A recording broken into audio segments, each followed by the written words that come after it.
logic isn't ultimately the deciding factor in someone's worldview. Certainly theists aren't believers because of a logical argument. I don't even think atheists are non-believers because of a logical argument. I think really there's something moral at stake here that goes beyond logical reasoning. I think the discrepancy you see there is one's own sense of what is logical is going to precede someone else's sense of what is logical. If I come to you and I say, it is logical that X, and so on and so on, you will interpret that with the possibility that I'm wrong. But if you come to a conclusion logically, and you bury that into your own subliminal rhetoric, then that's far more powerful. And that's why I'm a fan of the Socratic method, is because instead of giving you something to replace your own ideas with, what it does is it forces you to unearth that subliminal rhetoric and try to articulate things that might not be articulatable. Right. And in that you realize that you are harboring absurdity and you have some sort of conversion experience. Right. Well, I mean, when you're talking about the Socratic method, or just, I'll call it a Platonic worldview in general, there seems to be a recognition that language itself and the logic which language allows us to utilize is somehow limited. Whenever Socrates would engage someone else who thought they knew something in a dialectical conversation, they would always arrive at the point where neither one of them knew what they were talking about anymore. Though Socrates seemed to realize that there was a truth beyond their ability to linguistically utter that was still guiding their philosophical endeavors. And it seems that the recognition in a more Platonic worldview of an invisible world of forms is what it ultimately amounts to, that sort of participates in the physical realm of sensory experience. I think that appears to me to be the basis of not only Platonic philosophy but Western thought in general, and the more modern scientific materialist or atheist seems to want to say that tradition is somehow misguided or not well informed about the nature of reality, which the scientific materialist supposes they have somehow, if not discovered and unveiled entirely. It's at least I think materialists would say that, maybe using Occam's razor, that there's no reason to believe that there is an invisible world of forms that participates in the sensory world. Sure. So there are two things there. First off, the world of forms exists separate than the mechanism that the Socratic method operates on. The Socratic method assumes intuitive, universal laws of logic. The world of forms, rather, is that what we conceive actually exists and are possibly more real than reality itself. That's the basis of idealism and Platonic realism.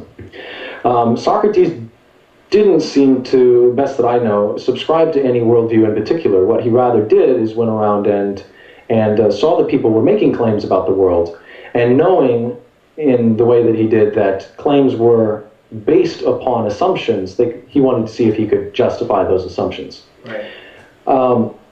So today, when you have people saying that the Platonic worldview is unfounded, I think their disagreement with it is that the world of forms exists without humans' conception of it. Like, the idea of a chair would still be here even if all the humans were gone. And that is really the Platonic idea of forms. Mm-hmm. And in that, you really come down to the difference between realism and nominalism, where nominalism thinks that it's like the world of forms, instead of being more real than the people that think of it, is actually switched, where an idea would be like the shadow of a hand. Yeah. The shadow needs the hand to exist. The hand doesn't need the shadow to exist. And that is the arguing factor. Right. And okay. I think there's a danger in taking the sort of Platonic realism to an extreme, and I think similarly there's a danger in being an outright nominalist. I think there's a way of reading Plato and his doctrine of the forms where it's not so much that they exist in and of themselves entirely apart from the sensory world. I think you could almost say that the forms need to participate in the manifest world in order to be fully real.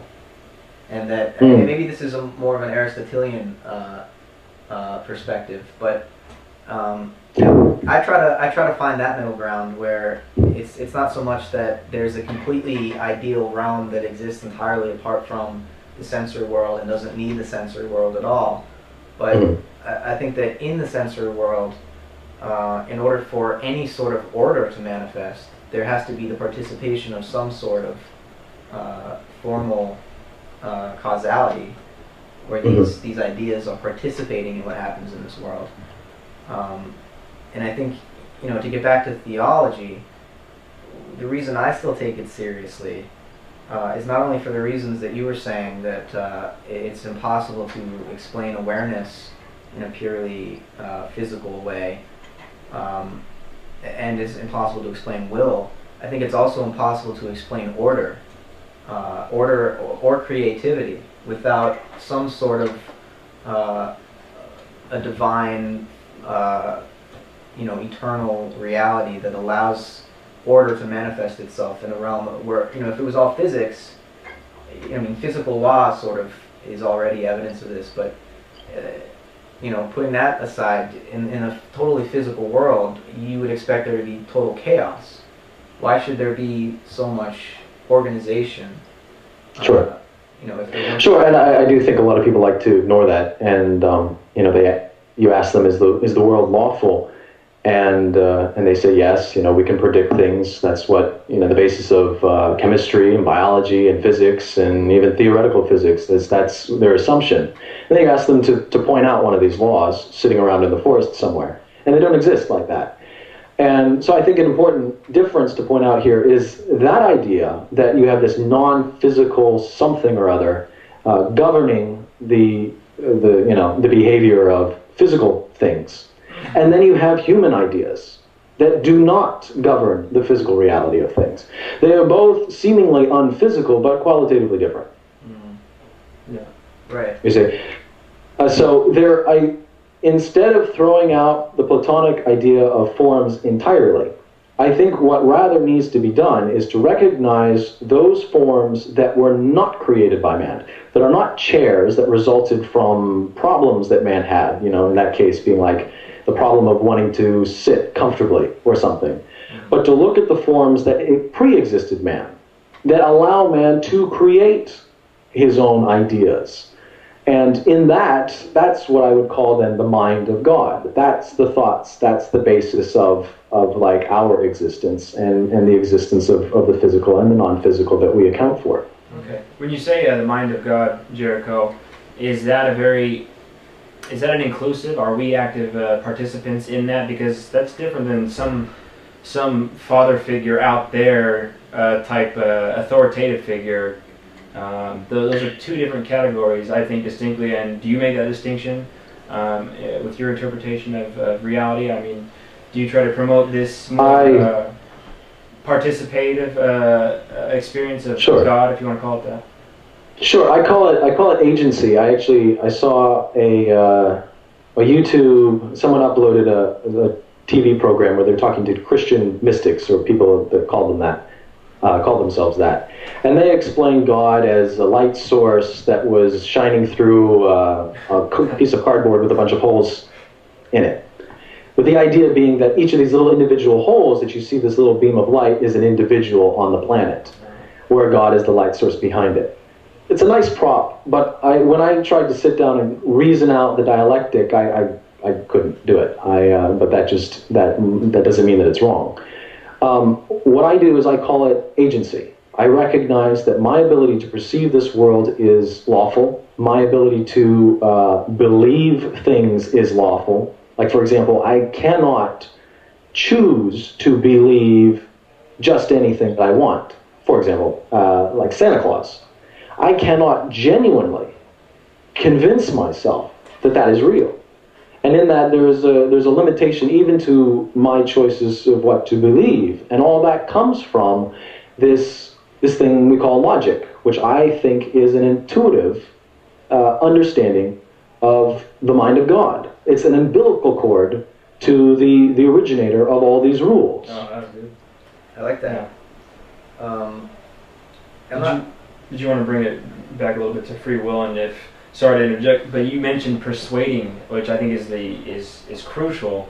Not persuading so much, but as in setting a reasonable argument forth, or a reasonable position, and then let people analyze it and then go with it on their own.